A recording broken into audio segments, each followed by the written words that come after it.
Kobato foi atropelado por um motorista misterioso que pode estar ligado a um caso antigo envolvendo a morte de um de seus colegas. Vamos analisar tudo o que rolou no episódio 8. Oi, eu sou o Kurama e sejam bem-vindos a mais um vídeo do canal. O episódio já começa de forma, no mínimo, tensa. Na verdade, bem tensa mesmo. Kobato estava gravemente ferido e nós, como público, acompanhamos tudo sem entender absolutamente nada no início. Mas vou dizer aqui, essa cena inicial foi uma das melhores do episódio. Não, eu não odeio o Kobato, nem quero vê-lo machucado. A questão toda é essa confusão inicial, que foi um choque para quem estava assistindo. Logo em seguida, vemos um flashback do acidente. Kobato estava voltando para casa com a Osanai quando foi atropelado e ainda conseguiu salvar a namorada empurrando ela para longe do carro. Acredito que eles estejam namorando. Aquela enrolação, meio declaração do episódio passado foi no mínimo confusa, mas eu acho que eles estão namorando. Estão namorando. Foi engraçado ver que a Osanai inicialmente ficou irritada com ele, porque,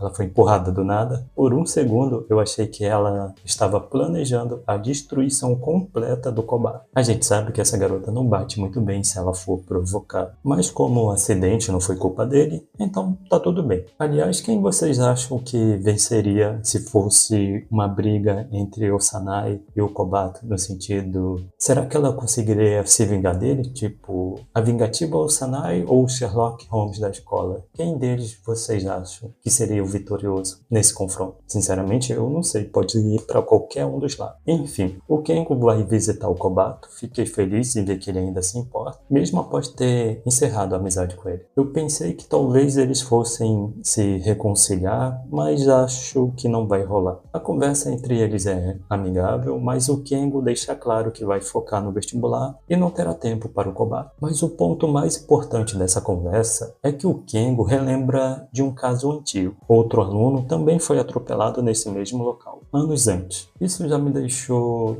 intrigado. Foi coincidência ou o caso está se repetindo? Porque o atropelamento do Kobato pareceu de propósito, foi proposital. O motorista claramente tinha a intenção de atingi-lo. Ou será que o alvo do motorista era a Osanai? Pode ser. A gente vai ver mais pra frente que ela também tem envolvimento. O atropelamento daquele colega do Kobato no passado. Esse colega que foi atropelado antes se chamava Hisaka, um aluno popular do 9º ano e integrante de um clube da escola. Enquanto o Kengo fala sobre o acidente, o Kobato parece meio desconfortável, ele diz que deve um pedido de desculpas para o Hisaka, mas ele não explica o motivo. E o Kengo também não se importa. Fica todo um ar de mistério. O mais importante é que o Kengo diz que o Hisaka morreu. Sim, morreu. Não sabemos como. Kobato fica visivelmente abalado com a notícia. Tá bom, gente. A morte desse Hisaka ainda é meio confusa. O próprio Kengo não tem certeza se é verdade ou se é apenas um boato. Pelo menos o que ele ouviu falar é que o Hisaka partiu dessa para melhor. Mas o que mais me chamou a atenção foi a reação do Kobato. Por que ele se sente culpado? O que ele fez para o Hisaka no passado? E infelizmente o Kengo não vai ajudar a descobrir. Ele está mais focado no vestibular, só que isso para mim pareceu meio que uma desculpa para não ter que trabalhar com o Kobato de novo, como ele já havia falado anteriormente. Nosso protagonista vai passar um bom tempo internado, porque ele quebrou a pelvis. Não sei como é que funciona, mas no mínimo uma reabilitação, né? Ele vai até perder o vestibular. Os dias no hospital são entediantes e não vemos a Osanai visitando ele. Mas ela provavelmente foi, só que quando ele estava inconsciente, já que ela deixou um bilhete para ele. Fiquei me perguntando se nesse ar o Kobato vai investigar o mistério enquanto está internado e será a Osanai quem vai encontrar o tal motorista. Será que vai ser ela que vai confrontar o cara? É interessante, mas é só uma teoria minha. Mas vamos admitir que faz sentido. Ela não deixaria isso passar impune. ainda mais considerando que ele fez ela cair. E o principal de tudo, ele cometeu o maior crime que você pode cometer contra a Osanai: derrubar o doce dela, que ela estava comendo. Ah, sim, ele também atropelou o namorado dela. Mas vamos ser sinceros, o doce tem prioridade na vida da Osanai. O Kobato não. A conversa com Kengo mexeu com o Kobato, que começa a relembrar o caso de quando ele era do nono ano. A notícia do acidente do Hisaka se espalhou rápido, como ele era um aluno popular, todo mundo ficou sabendo. Os colegas ficaram revoltados e um dos alunos decide brincar de detetive e convoca todo mundo para investigar o local do acidente. Eu digo brincar porque nenhum aluno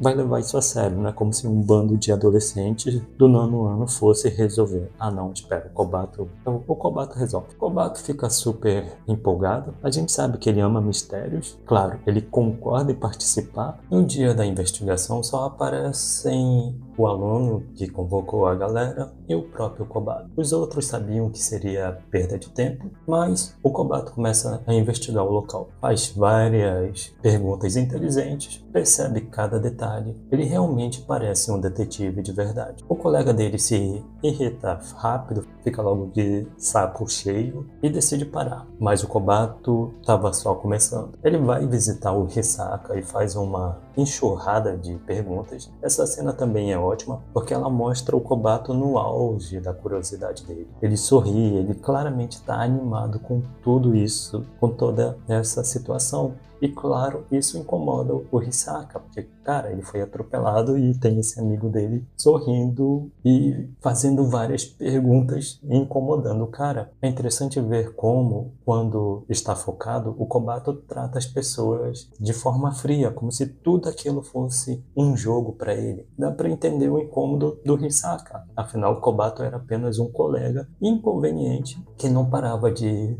encher ele de perguntas. Hisaka então deixa claro que não quer nenhum colega investigando nada, porque a polícia já está cuidando do caso. Mas estamos falando do Kobato. Ele não vai parar só porque a vítima pediu. Depois, Kobato procura um aluno que presenciou o acidente e, de novo, vemos o quanto ele pode ser insistente e até um pouco assustador quando está investigando. Ele está tão animado que ele quase meio que deixa esse colega com um pouco de medo. Ele é um pouco assustador. Ele está bastante animado, quase feliz com a situação toda, o que claramente incomoda quem está por perto. Na primeira temporada, a gente viu que o Kobato e a Osanai queriam se tornar pessoas normais, porque perceberam o quanto eles incomodavam os outros. Agora, revendo o passado dele, a gente consegue entender que essa atitude realmente afastava as pessoas. E para mim, esses momentos foram os melhores do episódio. Depois do interrogatório, o Kobato vai até a biblioteca pesquisar. Sério, ele não sabe de algo chamado